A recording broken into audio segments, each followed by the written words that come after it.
We are pleased to welcome special guest Yelena Popovic, the writer, director and producer of Man of God, a film depicting the life and tribulations of Greek Orthodox Saint Nectarios of Aegina as he bears the unjust hatred of people while preaching the word of God. Welcome, Yelena. It's nice to have you here today. Thank you. We wonder what really inspired you to write such a script with religious content.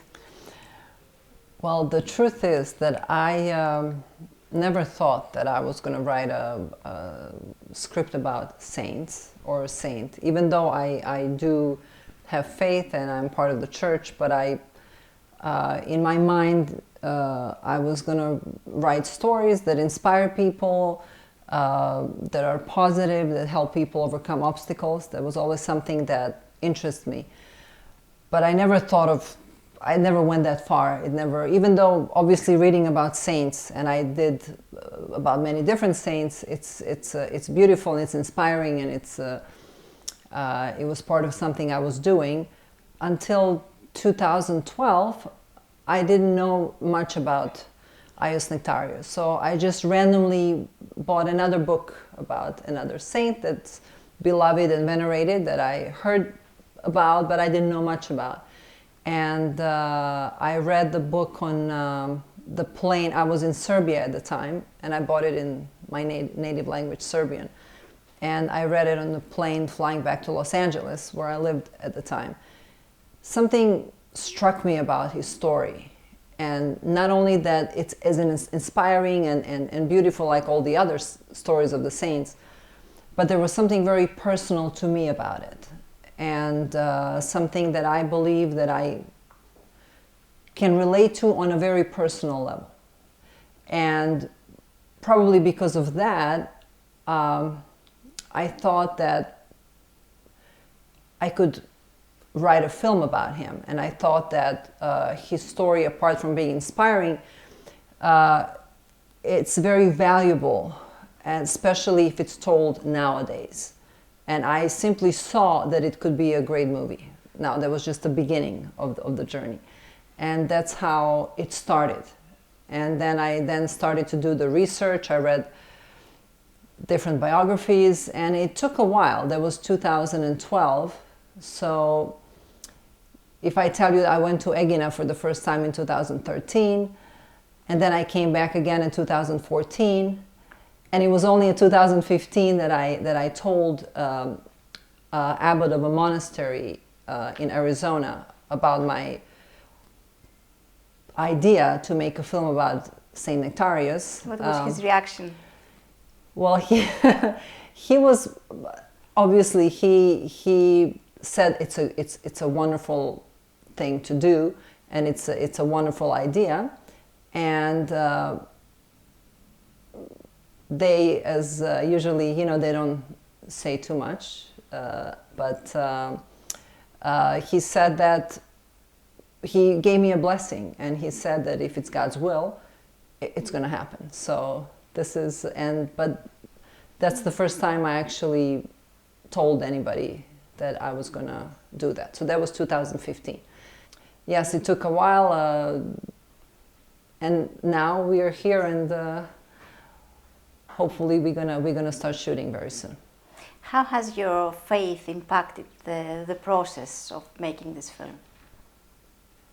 Faith is a big part of my life. It always was. When I say faith, I have to say something. Even though I was born in Serbia, which I'm Orthodox Christian, I didn't know much about church. But I always had a lot of faith. I always believed that God existed, and that I always felt that I have a strong connection with that power that loves us and gives us support. And if it wasn't for my faith, I wouldn't even be alive today. So because I went through so much hardship. I was on my own since the age of 16 when the war broke out in ex-Yugoslavia. I really didn't have help from anybody. I left with nothing. I had no family, no friends, nobody. But I never feared anything because I felt that there was there was my father there who protected me. So I understand, when we talk about on a personal note, what it means to be in difficult situations and knowing that you're going to be all right, and not fearing, and moving on and overcoming the obstacles. And maybe that's what, as you know, Saint Nectarius, even though I'm not comparing myself in any shape or form to him because he's a saint, I'm not. But his life, you know, he had a lot of obstacles. He had a lot of injustice. There was many times that things didn't look very bright for him, but he never gave up, and he continued fighting for what he believed was right. So I can relate to that. Did reading the writings of Saint Nectarius help you better discover his voice? Interestingly enough, because obviously there are writings in the Greek language. He wrote a lot of things, but there was only, at the time when I first started the research, apart from a few biographies, out of his own writings, there was a book on repentance and confession that I read. And then later on, I read the book that was written by His Eminence Metropolitan Cleopas from Sweden, that included all the letters that he wrote to the nuns at the time in Aegina. So obviously his own words were on the page. And obviously his personality came through that in a much clearer way, and who he was, and what he believed in, and what he stood for. So that helped a lot to crystallize a lot of things in my mind about him. And what would you imagine a key takeaway for the audience for this film would be? Well, I think that people will find strength in this film.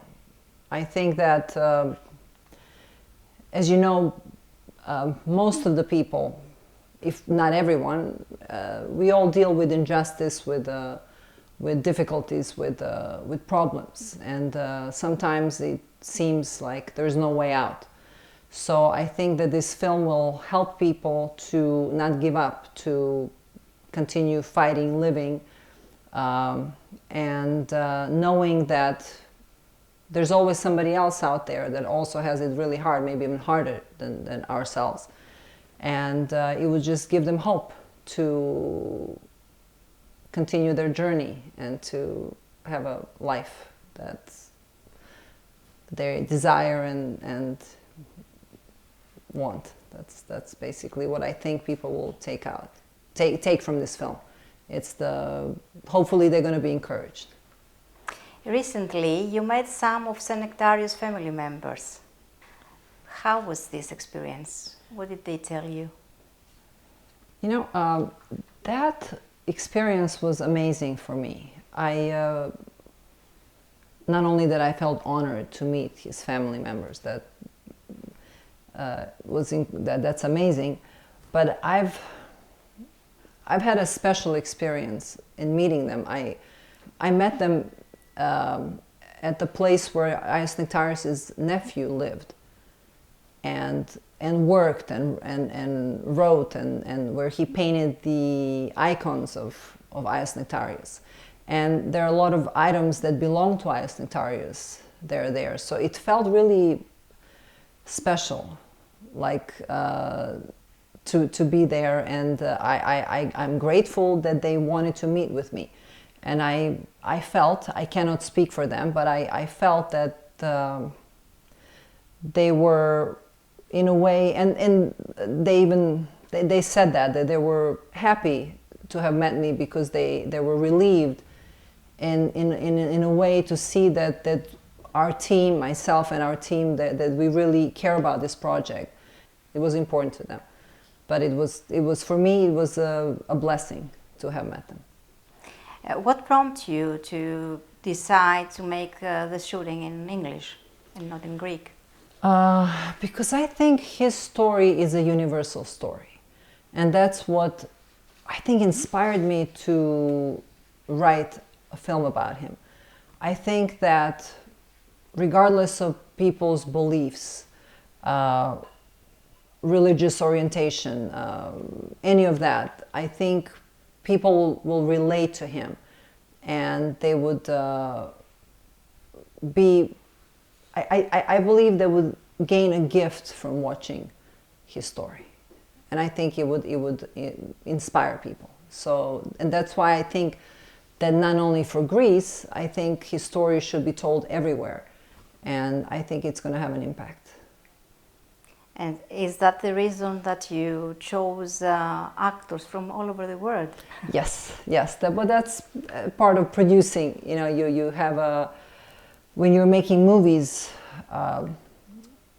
you know, there are certain things that to gain a distribution, and what distribution is to gain basically for to make sure that as many people see your film, they require certain things like recognizable actors and things like that to make that happen. So I thought of, we tried to do that, and I believe with God's help we were able to achieve that. So I'm very happy with the choices that we made regarding international actors, like Mίκυ Rurkk is playing a paralyzed man in the film.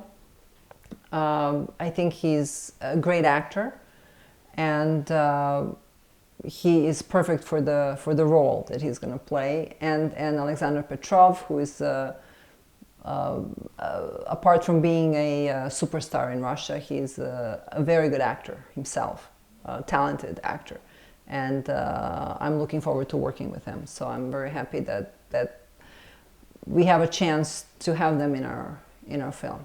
Not to mention Ari Sερβετάλη, who is another enormous talent, and who is very right for this part.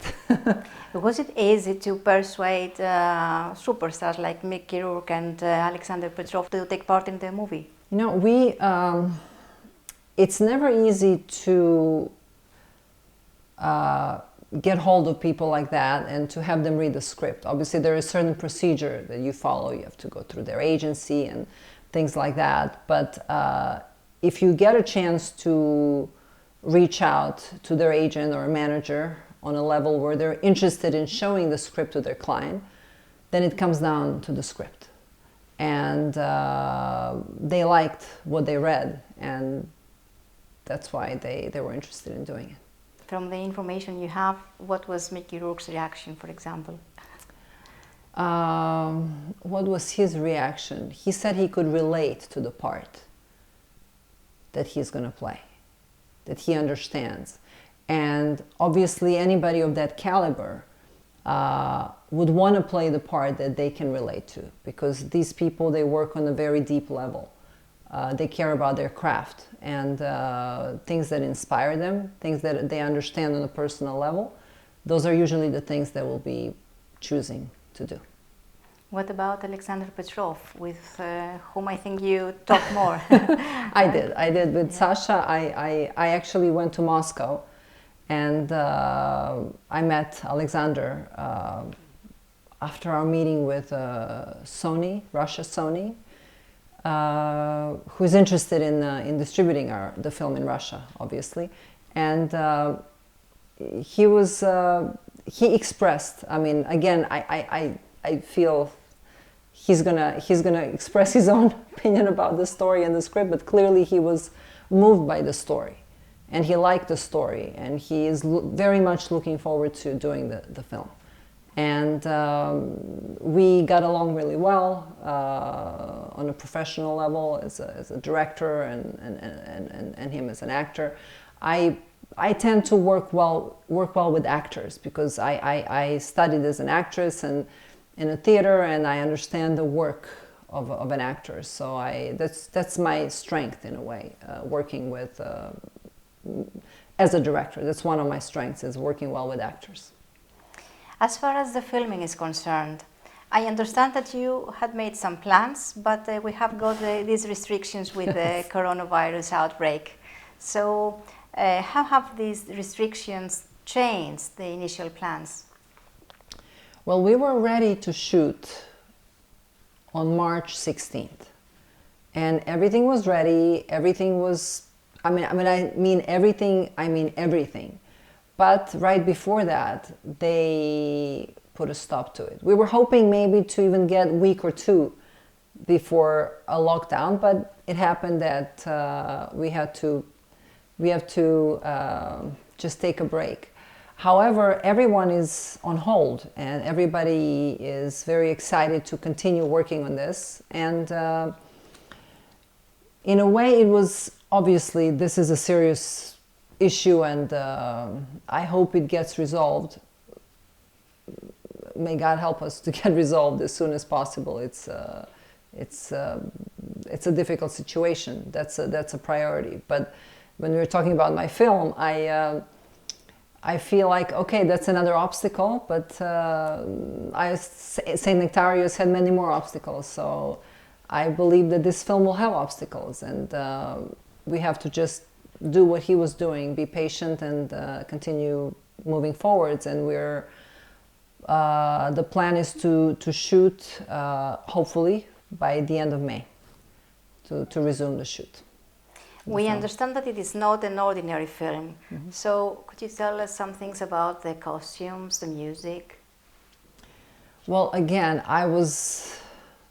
we were very lucky with music as well. Mr. Zbigniew Preisner has agreed to do the music for the film, which is, he's one of the greatest composers of our time. So I don't have to speak for him. His work speaks about him, but music is a very important thing about this film. And like in any filmmaking, it's not only the script and the director and the actors, it's everything that's important to make a good film. So I was very fortunate, or I am very fortunate, to work with people that have enormous amount of experience and incredible talent. And these people in all different departments, art department, costume department, all different departments are very passionate about this. And it gives me a lot of confidence, and I'm very grateful that I'm going to have a chance to work with that they are, as me, eager to do this and to see it done and to get to work. And about the costumes? Well, Eva Natena is doing costumes. I mean, she's incredible. She's done a fantastic work. It's a period piece, so you really need somebody who understands that, and she's obviously somebody who you can't get better than that. So here, at least in Greece, and to me, she's a fantastic person. I have a lot of respect for her. She really believes in this project, and you can see some of the, we've done some fittings, so you can get a glimpse of what it's going to look like. What was the cooperation with the Greek actors so far, even at the fittings? Because I understand that you haven't done any shooting yet. Well, again, to stress this, for me as a director, it's very important to choose the right actors for the role. I mean, some of the greatest directors, like somebody like John Huston, used to say, I do my directing in the casting room. Yeah. What that means is if you cast the right actor, you don't have to do that much. Sure, you're going to do your work, but then it's much easier to let that magic happen. And for my film specifically, because the way that I see it, it's not a story. At least that's not how I want to do it. I don't want to tell a story that people are going to sit and look from the inside, from the outside in. The way we're going to film it, or try to film it, is to bring the audience inside of the film. And that way you really need actors that, without saying a word, you believe that they are who they are and what they're doing. That's why Aris is perfect for the part, for example, because without saying anything, you believe he is Agio Nectarius. People like Mr. Tsakiroglu, who is an incredible actor, is also part of this project. You know, he's somebody who, you know, with, again, his craft is incredible, and he has that depth to deliver that kind of work. Καρυοφυλλιά Καραμπέτη, amazing actress, you know, and again, that's what I'm saying. I have, I'm being honored and grateful that I can work with all of them. So I'm looking forward to it. It's going to be a strong ensemble, acting-wise, and I hope I do them justice. You know, You recently visited here in Greece the Patriarch of Alexandria and all Africa, His Divine Beatitude Theodorus II, and informed him about the production. And given that November 2020 will mark the centennial of the repose of Saint Nectarius, do you think there is any chance that the film will be part of the celebrations?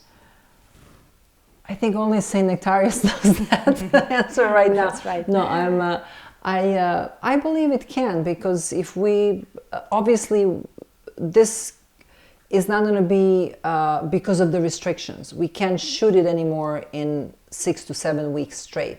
We're going to have to shoot for 2-3 weeks, wait for the foreign actors to come. When they're able to come, then finish it.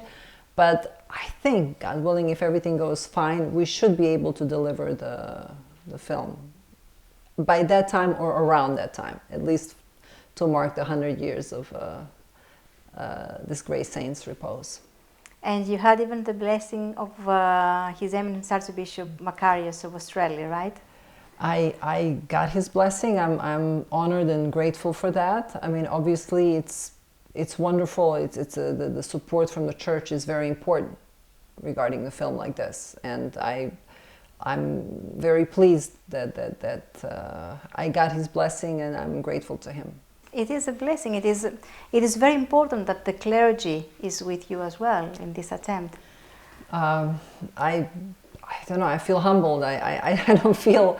I'm not I'm just a simple person making the film, but I'm doing it from my heart, and I'm there to tell the truth. So I'm glad that people are behind me. Thank you so much for being with us today. It was a pleasure talking with you. Thank you for having me. We wish you the best, and we are looking forward to watching the film. Okay. Thank you.